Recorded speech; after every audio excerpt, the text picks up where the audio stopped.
This is Craggaunowen in the county of Clare in the Midwest of Ireland. There are other things to see here, of course, and as you make your way back to the Bronze Age, you touch on other times as well.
But this is our destination, the Craggaunowen, a reproduction of a Bronze Age settlement. And our group is going to find out what it was like to live here over 3,000 years ago.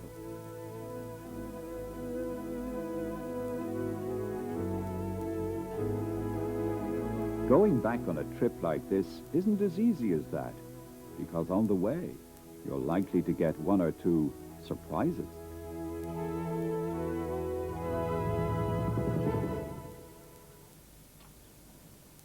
We take a lot for granted nowadays, and life was much different 3,000 years ago. But what would happen if you had to give up all the things you have nowadays? All the stuff that we just couldn't do without today? Stuff the Bronze Age people didn't have, or need.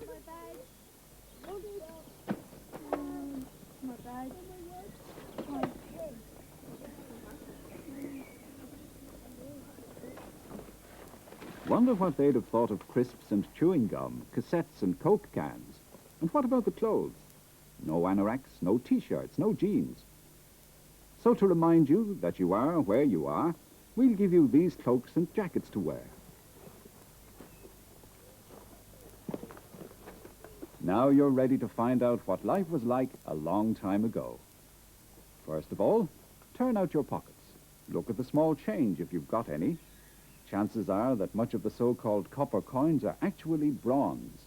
Bronze is an alloy. That is, a mixture of copper and tin. It's a useful alloy.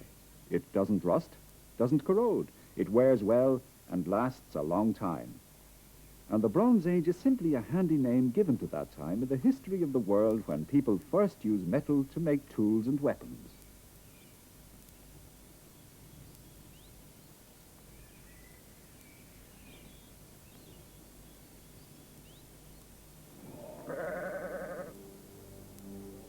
Most of the things you needed, you had to make yourself. Clothes, for instance. You had to weave the cloth, which made your skirt or trousers or cloak, from wool. And for the wool, you needed sheep. Lots of them.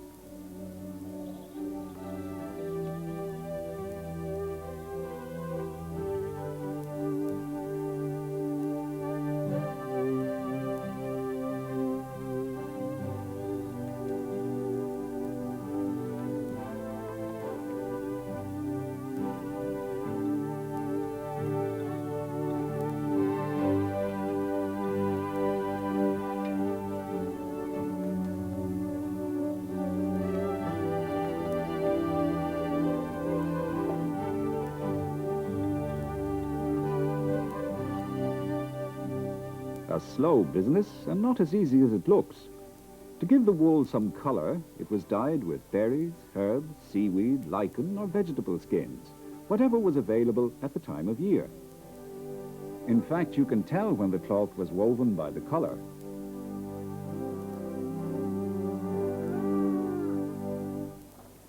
Of course, if you were rich and had cattle, or if you were a good hunter, you might have ended up with an animal skin. These you had to stretch and dry until they were ready.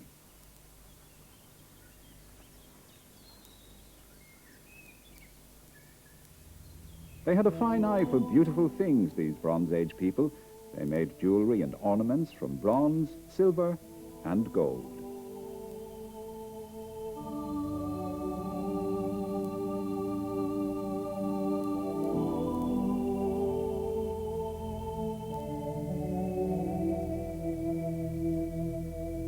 Ornaments made in Ireland have been found all over the world, from the Baltic Sea to the Mediterranean. They were probably used by traders to barter for other goods, maybe even for the tin to make the bronze. The forests, which covered much of Ireland then, became easier to clear, and people began to settle down and build houses. Some houses were built on man-made islands and lakes or bogs. In Ireland, these lake dwellings were called crannogs. Once they found a suitable site in a shallow part of the lake, they collected huge piles of stones. They dropped the stones into the bed of the lake. Bit by bit, a solid bedrock base was built up. This became the foundation of the man-made island. From the nearby countryside, they took brushwood and branches and laid these upon the stone. On top of this went heavy tree trunks or planks. This formed the basis for a solid floor.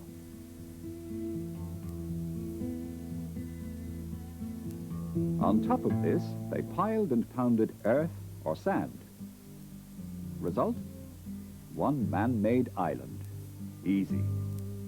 Or was it? Think about it for a minute. Building an artificial island is not the easiest task in the world. Even nowadays, with pile drivers, mechanical diggers, and draining equipment, it's quite a job. So the skill needed to do this safely and successfully was great. It was long and hard work. However, as they say in these parts, the man who made time made lots of it. The crannog was circular in shape. Around its edge, the people drove strong stakes into the ground. They did this to help peg down the building materials that went into making the island. But this strong fence was also useful when it came to protecting the people within from attack.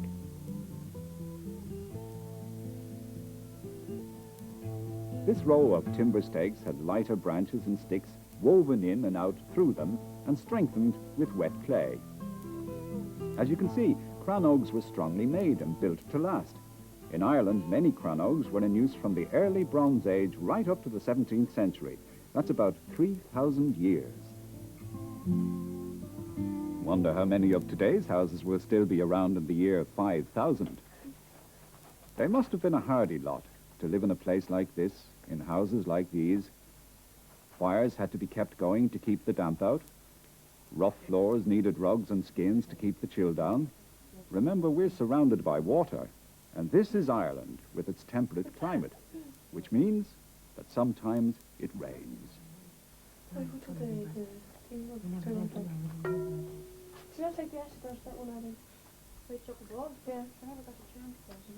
I think you have to bind it. You have to bind it. Don't you?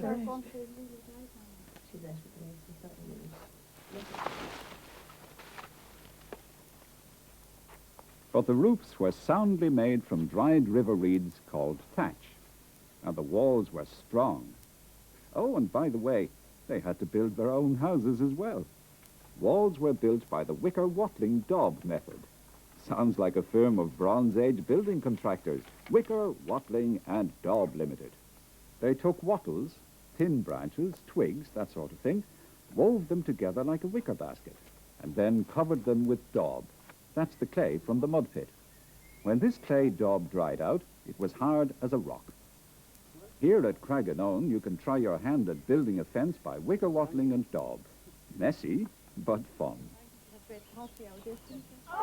There was more fun to be had while you waited for the walls to dry. Versatile stuff, this mud. Oh yes, this man making bread with an axe.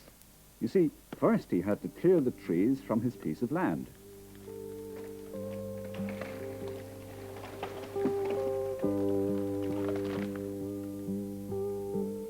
They lived close to the land, and they looked after it, clearing it of stones and rocks without any spades or shovels, just lots of hard work.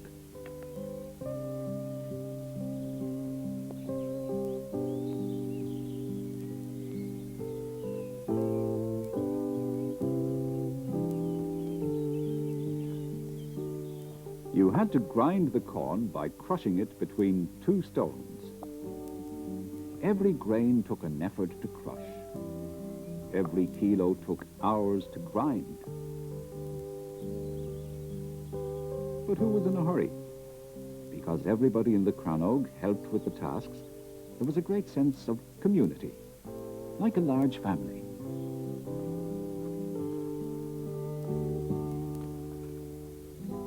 We know many things about the people who lived in the Bronze Age. We know the kind of jewelry they wore, the weapons they used, the houses they lived in, and the kind of vessels they cooked in.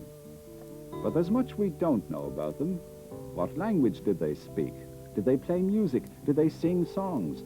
Nothing was written down during the Bronze Age, so we have to make guesses from the stuff they left behind. Even as simple a thing as a cake of bread involved everybody. In fact, from clearing the ground to baking the dough, your entire life was spent in getting that bread.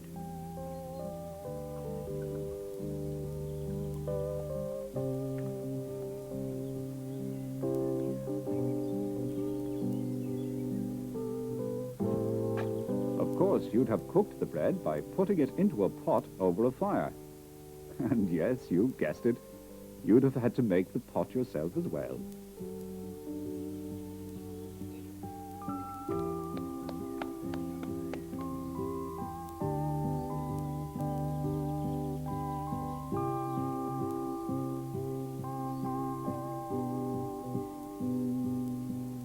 The clay which the potter shapes by hand comes from a nearby mud pit.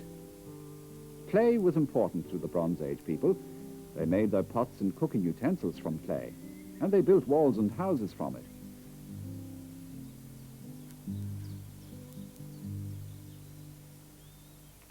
They didn't have many tools in the Bronze Age, but those they had were quite ingenious. This is a chisel made from a piece of sharp flint and a bone handle.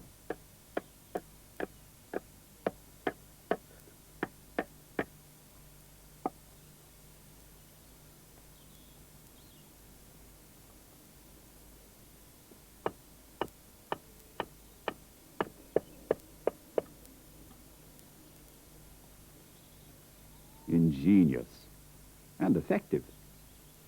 Tools were scarce and important. They needed to be looked after. Weapons, too, all kept razor sharp and in tip-top condition if you wanted to eat, if you wanted to stay alive. You learned to use bow and arrow, to develop a keen eye, a steady hand.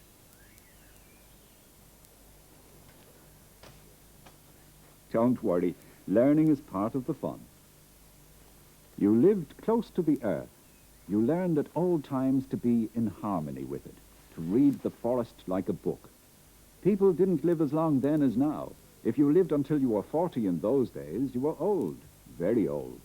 So you were taught to be a leader at an early age.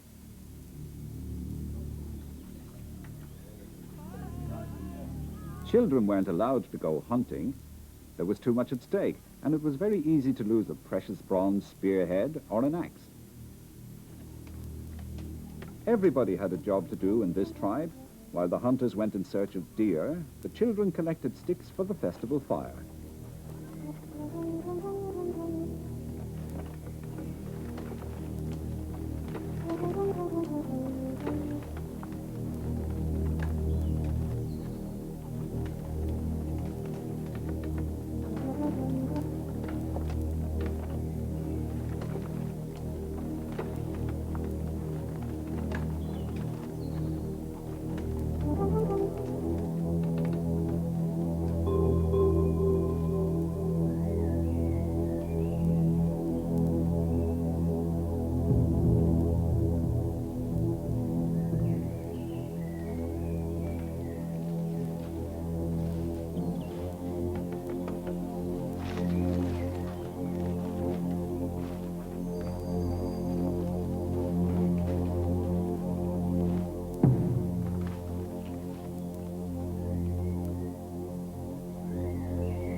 hunt, the entire tribe usually had a great feast. This was held in a special place called the Folloch Fia. Come again? Folloch Fia. That's Gaelic. It means a place for cooking deer. See these stone circles or ramps? They're all over Ireland. At one time people thought they were fairy forts or raths, where the little people lived. But they've nothing to do with fairies. The hole in the middle is actually a huge cooking pot, lined with timber and filled with water from a nearby spring. Because the hole is at the same level as the water table, the water is always fresh. Each hole takes about 500 litres. But how do they heat 500 litres of water? With stones, lots of them. And there was no shortage of rocks or stones. Clean out a single patch of land, and you had enough stones to last a lifetime of Folloch Fias.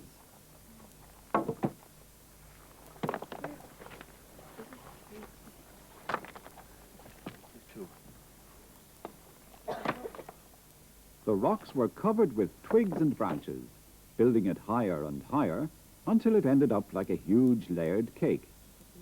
Before we light the fire, there are a few more jobs to be got out of the way. This is how they made ropes in the Bronze Age. Wet straw, twisted round a piece of stick, made a very strong rope.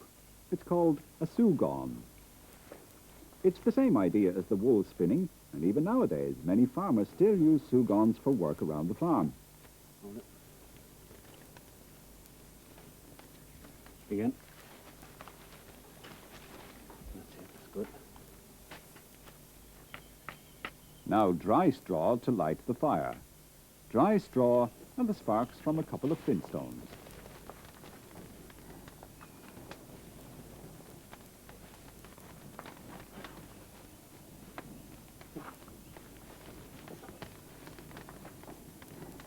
Time to wrap the meat. This is where the sugaun came in handy.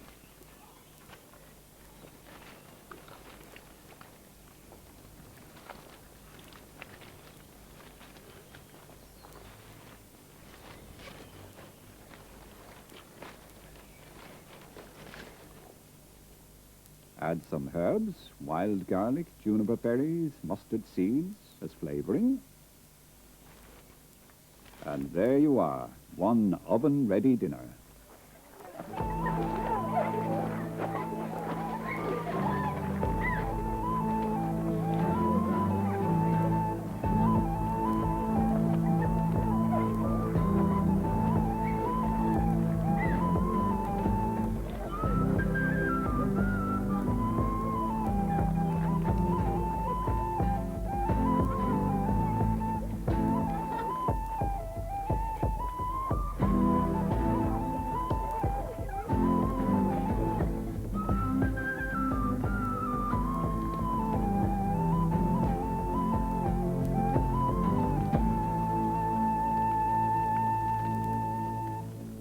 It took about 7 hours before the rocks were hot enough. They had to be white hot before they could be tipped into the Folloch Fia.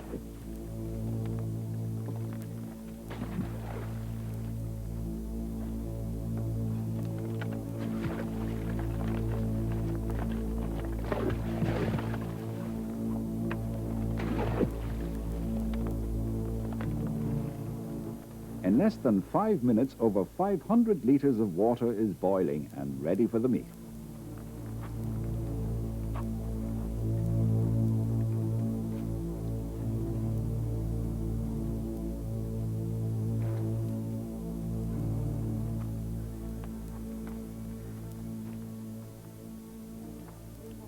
Here, in a little centre of light and warmth in the heart of the forest, with nothing around but darkness and the cries of bird and beast, people grew quieter and huddled closer for comfort.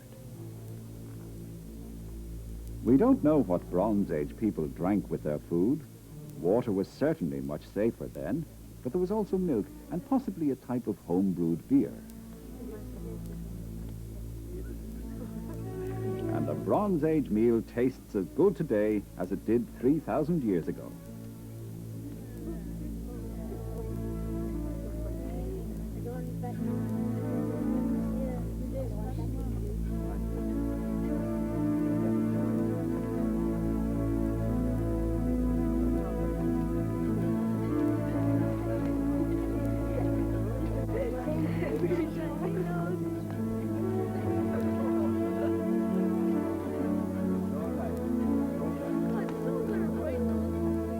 But where do the fairies come into all this?